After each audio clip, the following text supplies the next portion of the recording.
ចាជំរាបសួរបងប្អូននៅស្រាប់ថ្ងៃនេះយើងខ្ញុំមកបង្ហាញជូននៅម៉ាស៊ីនបំពងស្ងួតណាជាលក្ខណៈ touch screen បងប្អូនងាយស្រួលក្នុងការប្រើចំណុច 8.5 លីត្រណាបងប្អូនចាអាចដាក់មាន់បាន2ហើយអ្វីដែលសំខាន់គឺបងប្អូនជាលក្ខណៈ touch screen ណាបងប្អូនដែលសម្រាប់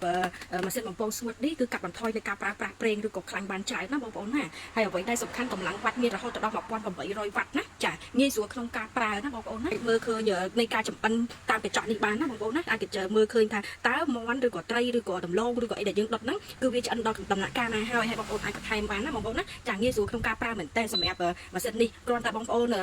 ចង់បានចម្អិនមួយណាបងប្អូនចង់ចុចទៅលើត្រី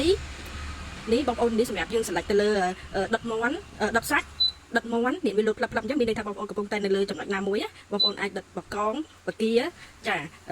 គឺសមុទ្រអីផ្សេងហើយនេះវាកំណត់អង្សាហើយនឹងនាទីដោយអូតូតែម្ដងណាបងប្អូនណាអញ្ចឹងបងប្អូនចង់ដុតអីដុតត្រីដុតពីសាដុតនំដុតអីបងប្អូន select លើហ្នឹងមកណាហើយសម្រាប់នេះគឺសម្រាប់យើងសារ៉េកម្ដៅវាសីតុណ្ហភាពវាឡើងចុះទៅតាមហ្នឹងណាបងប្អូនណានេះចានេះគឺសម្រាប់សារ៉េសីតុណ្ហភាពណាចានេះសម្រាប់សារ៉េម៉ោងណាបងប្អូនណាមកដកឬក៏ឡើងអីទៅតាមហ្នឹងណាបងប្អូនណាក៏ដូចម៉ាស៊ីនម៉ាក់នេះបងប្អូននេះបងប្អូនដាក់នេះ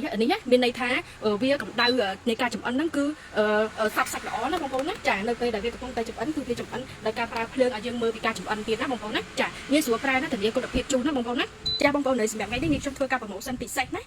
free សេវាដឹកជូនបងប្អូនយកទៅមានបញ្ហាអីរយៈពេល6ខែខ្ញុំធ្វើការជួសជុលជូនឥតគិតថ្លៃណាបងប្អូនណាចានេះជ្រៅសម្បីនៅខាងក្នុងគឺជ្រៅល្អណាបងប្អូនណាអាចដាក់មាន់បានដល់ទៅ2ណាចាត្រឹម1គីឡូតិចតួចអីបាន2ណាបងប្អូនណាជ្រៅធានាគុណភាពជូនណា